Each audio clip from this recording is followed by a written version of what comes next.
You're born in the dark, in a narrow tunnel clawed into the earth. The air is damp, heavy with soil, and the first sound you make is a weak squeak that echoes down the passage. You don't know it yet, but the world outside is sharp, cruel, and merciless, and it's waiting for you. For now you're blind, hairless, and clumsy, depending entirely on the mother you can't even see. She's restless, always alert, her body tense at every noise above. You can't understand her growls, but if you could, they'd be warnings of the predators that circle constantly, drawn by the scent of prey.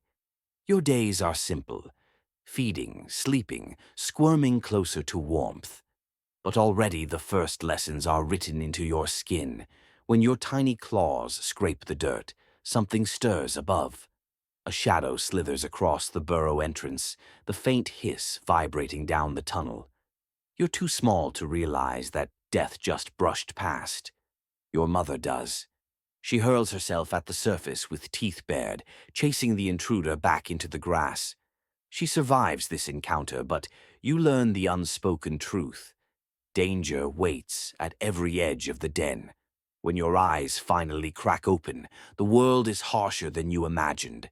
Your mother drags you above ground, her grip firm on your scruff.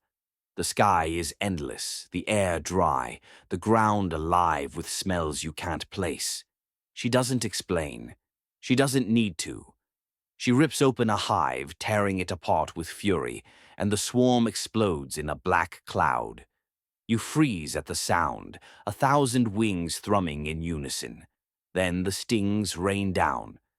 They strike her eyes, her muzzle, her back, and she doesn't even flinch. She eats through the storm as if nothing matters but the sweetness hidden inside. Then she turns to you, her grunt commanding you forward. Against every instinct, you creep close, swipe at the hive, and the swarm punishes you. Agony burns across your face, and you stumble back in panic.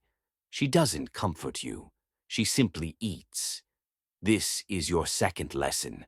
Pain isn't the end, it's the price. The earth becomes your classroom. You chase scorpions, thinking their crawling pace makes them easy prey. But when one jabs its stinger into your paw, the venom burns like fire. You thrash in the dust, your cries echoing, but the poison doesn't kill you. It never will. Instead, it teaches you how to strike faster, how to grip tighter, how to endure longer. You pounce on lizards, your teeth closing on tails, sometimes tearing them free, sometimes failing entirely. Every failure leaves you hungrier, but every success makes you bolder. The hunger and the pain sharpen you, shaping you into something meaner. By the time your teeth cut deeper, your mother begins to leave you behind for longer stretches. One day she doesn't return at all. There's no farewell, no final look. Just silence. The tunnel feels colder without her, and the savanna above stretches out like a death sentence. You wander, dragging your body through grass and dust, ears twitching at every sound. The first night alone, a porcupine crosses your path. You charge recklessly, drunk on the confidence of your young teeth. The quills drive deep into your face and paws. You stagger, bloodied and limping, the pain making your vision blur. For days, every movement is torment, but still you crawl forward, still breathing, still hungry. You heal, but the scars stay with you, a map of your own stupidity. You learn to avoid some fights, but not all. Snakes become your obsession. You strike at cobras, ignoring their hoods, taking their fangs as nothing more than scratches. Their venom runs through you like ice water, pulling you down into a dark sleep. Hours later, you wake, alive. Your body shudders, your muscles ache, but you survive. Again and again, you let the poison in, and again, you wake. The venom can't keep you down. Each encounter is a reminder. Even death isn't permanent for you. Over time, something inside you shifts.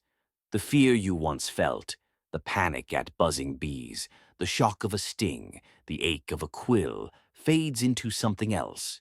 The pain is still there, but it no longer stops you. It fuels you. You begin to stalk bigger prey, clawing at burrows, dragging terrified creatures into the open. Their cries echo, but you don't hesitate.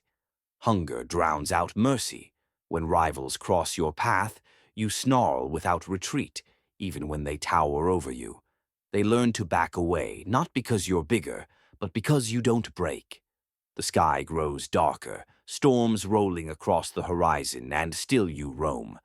Your body carries the stories of every battle, stings, bites, scars, quills, but none of them end you. The savannah whispers your reputation now. Even lions hesitate, circling but never committing. You're smaller, weaker, slower, but it doesn't matter. You've inherited the cruelest gift, a body that refuses to give in and a will that refuses to stop. And in the silence of night, when the wind rattles through the grass and the stars watch from above, you prowl alone. Born fragile, shaped by pain, you've become the nightmare no predator dares to swallow. You are hunger in the flesh. You are teeth in the dark. You are the shadow that survives everything.